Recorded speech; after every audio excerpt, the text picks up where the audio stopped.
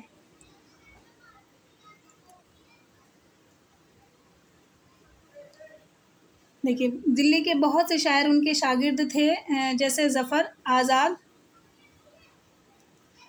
داغ، انور ظہیر، معروف اور ویران۔ وہ ہمیشہ دلی میں رہے۔ مہاراجہ چندو لال شادہ نے ان کو بلایا حیدرآباد، مگر انہوں نے منع کر دیا تھا اور یہ شعر کہا تھا: گرچہ ہے ملک دکن میں ان دنوں قدرے سخن، کون جائے ذوق پر دلی کی گلیاں چھوڑ کر۔ اس عہد میں نہیں بلکہ اردو ادب کی تاریخ میں مرزا غالب کا نام غیر معمولی عظمت کا حامل ہے۔ وہ فارسی کے اتنے ہی بڑے اہل قلم تھے جتنے بڑے اردو کے۔ ان کی شخصیت اور شاعری دونوں میں مغل تہذیب کی سب خوبیاں اور خرابیاں سمٹ آئی تھیں، اور وہ اس کی ایک جیتی جاگتی علامت تھے۔ جس نظر سے بھی دیکھا جائے وہ ایک تباہ شاعر اور عظیم مصنف تھے۔ یہی سبب ہے کہ پرانے اور نئے سبھی نقادوں نے ان پر بہت سی کتابیں اور بہت سے مضامین لکھے۔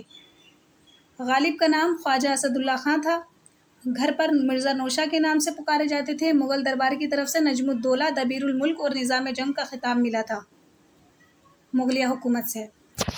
1797 میں ان کی پیدائش آگرہ میں ہوئی تھی۔ ابھی وہ 5 برس کے تھے کہ باپ کا سایہ سر سے اٹھ گیا۔ اس کے بعد وہ اپنے چچا کی سرپرستی میں آ گئے، مگر وہ بھی 4 سال بعد انتقال کر گئے۔ پھر غالب اپنے ننیھال میں رہنے لگے۔ ان کا عنفان شباب بڑے لطف اور مسرت میں گزرا۔ وہ صرف 13 برس کے تھے کہ دلی کے ایک بڑے خاندان میں شادی ہو گئی، جس کے لیے غالب نے خود لکھا ہے کہ قید زندگی کے ساتھ یہ دوسری سزا تھی۔ شادی کے بعد وہ دلی رہنے لگے۔ اپنے فارسی اور اردو خطوط میں انہوں نے اپنے بچپن، آگرے کی زندگی، شادی، اپنے دو دامان، اپنی تعلیم کا تذکرہ بڑے دلچسپ انداز میں کیا ہے۔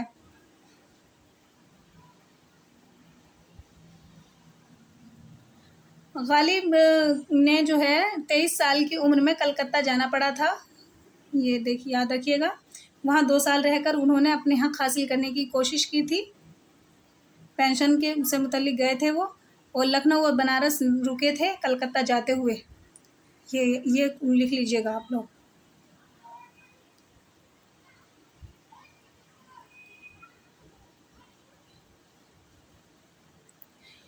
گھر کے بند رہ کر انہوں نے فارسی میں اپنی ایک ڈائری دستنبو لکھی تھی۔ اس واقعے کے بارے میں بہت سی باتیں معلوم ہوتی ہیں۔ ہاں، غالب جو ہے بہادر شاہ کے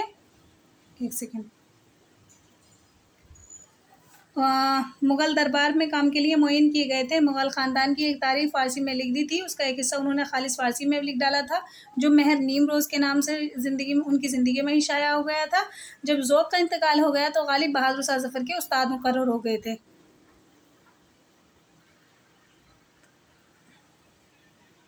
یہ رامپور کا سفر کیا تھا 1859 میں، پوچھا جاتا ہے۔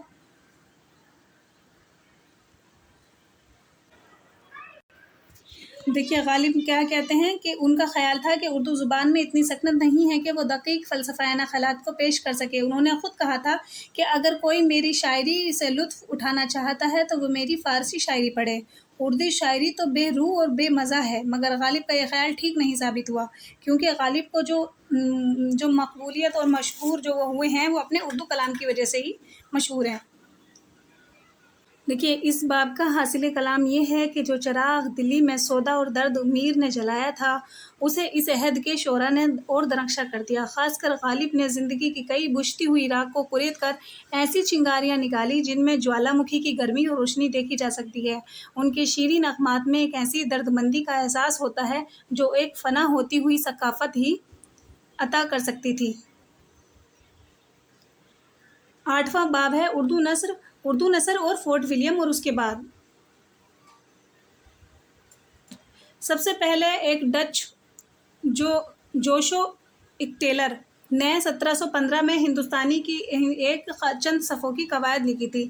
یہ کتاب لاطینی زبان میں ہے، مگر اس میں کچھ مثالیں ایسی بھی دی ہیں جو اردو میں ہیں۔ کیٹلر ایسٹ انڈیا کمپنی کا ملازم تھا، یہ جو ڈی ایچ جو کیٹلر، تو اس نے کیا کیا تھا، ایک چند صفوں میں قواعد لکھی جو لاطینی زبان میں ہے۔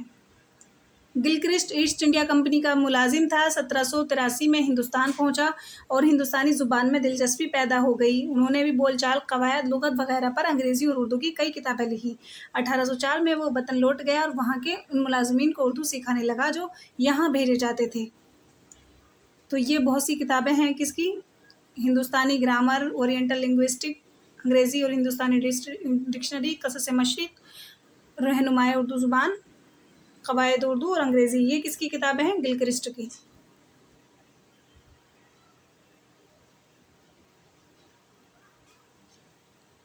اب دیکھیے فورٹ ولیم کالج میں اردو مصنفین کی تعداد جو بھی رہی ہو، ان میں سے کم و بیش 15 ایسے ہیں جن کے نام اور کام اہمیت کے حامل ہیں۔ ان میں میر امن، حیدری، افسوس، نہال چند لاہوروی، مظہر علی والا، حسینی، کاظم علی جمع وغیرہ۔ تو ان کے پورے نام بھی پوچھے جاتے ہیں اور ان کی تصانیف دے کر کے سوال آتا ہے۔ دیکھ لیتے ہیں۔ میر امن دلی والے تھے، نام غالباً میر امان تھا۔ کلکتہ سے پہلے شاعر یا مصنف کی حیثیت سے انہیں کوئی اہمیت حاصل نہیں تھی کلکتہ آنے سے پہلے۔ اس کے بعد میں انہوں نے باغ و بہار کتاب اور گنج خوبی کی تمہید لکھی تھی۔ تمہید میں لکھ دیا ہے کہ ان کے بارے میں علم ہوتا ہے۔